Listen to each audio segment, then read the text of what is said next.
OBD de trouble code description technique circuit de commande de suralimentation du turbocompresseur, compresseur de suralimentation Esperluette-Cotte. À Esperluette-Cotte, qu'est-ce que cela signifie?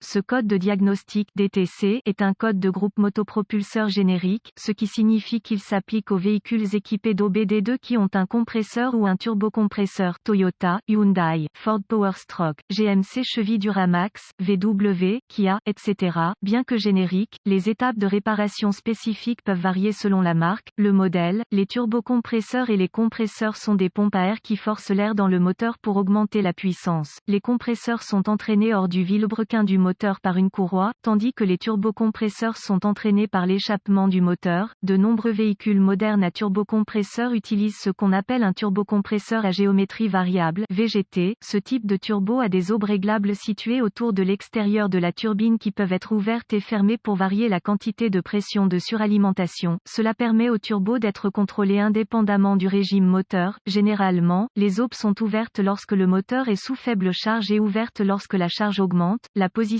des aubes est contrôlée par le module de commande du groupe motopropulseur PCM, généralement à l'aide d'un solénoïde de commande électronique ou d'un moteur. La position de l'aube turbo est déterminée à l'aide d'un capteur de position dédié. Sur les véhicules qui utilisent un turbocompresseur ou un compresseur traditionnel à cylindrée fixe, le boost est contrôlé via une soupape de décharge ou une soupape de dérivation. Cette soupape s'ouvre pour relâcher la pression de suralimentation. Le PCM surveille ce système à l'aide d'un capteur de pression de suralimentation. En référence à ce code de panne, le Esperluette-Cotte A Esperluette-Cotte indique le problème avec une partie du circuit système, au lieu d'un symptôme ou d'un composant particulier. Le code P0047 est défini lorsque le PCM détecte un signal de solénoïde de commande de suralimentation faible, que le moteur utilise un turbo VGT ou un turbocompresseur, compresseur traditionnel, un style d'électrovanne de commande de suralimentation du turbocompresseur, code de panne associé au moteur de turbocompresseur, compresseur, P0045 circuit de commande de suralimentation du turbocompresseur, compresseur de suralimentation, circuit ouvert Esperluette-Cotte A Esperluette-Cotte, P0046 commande de suralimentation du turbocompresseur, compresseur de suralimentation Esperluette-Cotte A Esperluette-Cotte, Esperluette-Cotte, circuit IP0049 turbocompresseur, compresseur de suralimentation turbine overspeed P004A turbochargé, supercharger boost control Esperluette-Cotte A Esperluette-Cotte, circuit intermittent,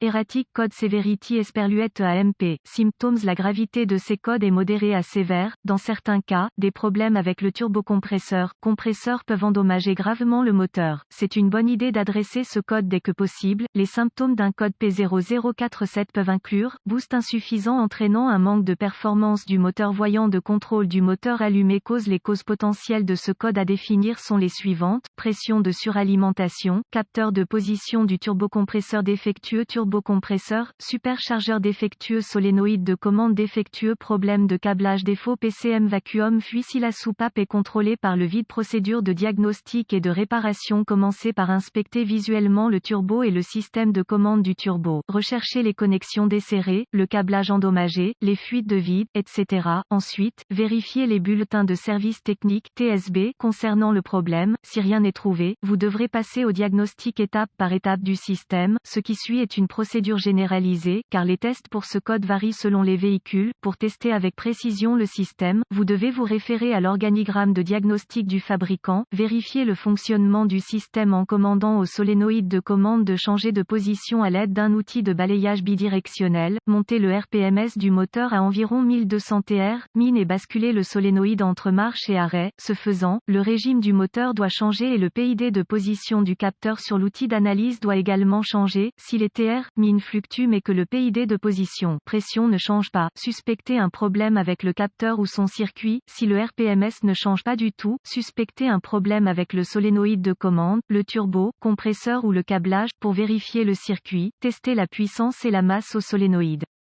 Remarque, le solénoïde doit être commandé avec un outil d'analyse lors de ces vérifications si l'alimentation ou la terre font défaut. Vous devrez suivre le schéma de câblage d'usine pour déterminer pourquoi. Vérifiez le turbocompresseur. Compresseur, retirez l'admission pour vérifier que le turbocompresseur ne présente aucun dommage ou débris. En cas de dommage, remplacez l'unité, testez le capteur de position, pression et le circuit. Dans la plupart des cas, le capteur de position doit avoir 3 fils qui y vont, alimentation, masse et signal. Testez que les 3 sont présents, testez le solénoïde de contrôle. Dans certains cas, vous pouvez tester le solénoïde en vérifiant sa résistance interne avec un ohmètre. Consultez les informations de réparation en usine pour plus de détails. Vous pouvez également faire sauter le solénoïde à l'alimentation et à la terre pour voir s'il est opérationnel.